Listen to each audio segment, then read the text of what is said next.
R Sreejith നമ്മളോടൊപ്പം ചേരുന്നുണ്ട് തിരുവനന്തപുരം. ശ്രീജിത്ത്, ഇടതുമുന്നണിക്ക് നേതൃത്വം നൽകുന്ന CPIM ഏതെങ്കിലും തരത്തിലുള്ള ആശങ്കയോ ആശയക്കുഴപ്പമോ അവ്യക്തതയോ ഉണ്ടോ? കേരള കോൺഗ്രസ് സ്റ്റിയറിംഗ് കമ്മിറ്റി യോഗം, നിർണായകമായ സ്റ്റിയറിംഗ് കമ്മിറ്റി യോഗം നടക്കുമ്പോൾ മുന്നണിയിൽ തന്നെ തുടരുന്ന കാര്യത്തിൽ എന്തെങ്കിലും അവ്യക്തതയോ ആശയക്കുഴപ്പമോ ഈ മുന്നണിയെ നയിക്കുന്ന CPIM-നും പ്രധാന ഘടകകക്ഷിയായ CPI-ക്കും ഉണ്ടോ?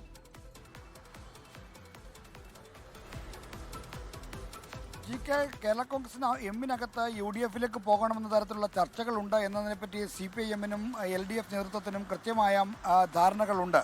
എന്നാൽ ജോസ് കെ മാണി കഴിഞ്ഞ ദിവസം കോട്ടയത്ത് നടത്തിയ വാർത്താ സമ്മേളനത്തിൽ പാർട്ടിയുടെ നിലപാട് പ്രഖ്യാപിച്ചിട്ടുണ്ട്. LDF-നൊപ്പം ഉറച്ചു നിൽക്കുമെന്ന് പ്രഖ്യാപിച്ചിട്ടുണ്ട്. അപ്പോൾ വേറിട്ടൊരു സമീപനം എടുക്കാത്തിടത്തോളം കാലം അവരെ സംശയിക്കേണ്ടതില്ല എന്നൊരു നിലപാടാണ് CPIM-ന്റെ സംസ്ഥാന നേതൃത്വം വെച്ചു പുലർത്തുന്നത്. ഇന്ന് രാവിലെ മാധ്യമങ്ങളോട് സംസാരിച്ച CPIM-ന്റെ കേന്ദ്ര കമ്മിറ്റി അംഗവും LDF-ന്റെ കൺവീനറുമായ TP രാമകൃഷ്ണനും മറിച്ചൊരു പ്രതീക്ഷ പങ്കുവച്ചിട്ടില്ല. അതായത് സ്റ്റിയറിംഗ് കമ്മിറ്റി അവരുടെ ആഭ്യന്തര കാര്യമാണ്, അവരുടെ ആഭ്യന്തര സംവിധാനങ്ങളാണ് കാര്യങ്ങൾ ചർച്ച ചെയ്യുന്നത്.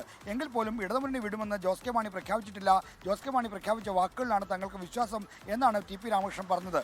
ഇവിടെ പാർട്ടിയിലെ ഒരു വിഭാഗം ആളുകൾ, ഭൂരിപക്ഷം ആളുകളും ഈ UDF-ലേക്ക് പോകണമെന്ന് ആവശ്യം ഉന്നയിക്കുന്നുണ്ടെങ്കിൽ പോലും പാർട്ടിയിൽ പിളർപ്പുണ്ടാകുന്നൊരു സാഹചര്യമുണ്ട് എന്ന് ഇപ്പോഴുണ്ട്. കാരണം റോഷി അഗസ്റ്റിനും പ്രമോദ് നാരായണനും ഈ തീരുമാനത്തെ എതിർക്കുകയാണ്, UDF-ലേക്ക് പോകുന്നതിനെ എതിർക്കുകയാണ്. അതുകൊണ്ട് പിളർപ്പുണ്ടാക്കി ഈ UDF-ലേക്ക് പോകാൻ ജോസ് കെ മാണിയും തയ്യാറാകില്ല എന്നതാണ് CPIM-ന്റെ ഒരു ആത്മവിശ്വാസം വർദ്ധിപ്പിക്കുന്ന കാര്യം.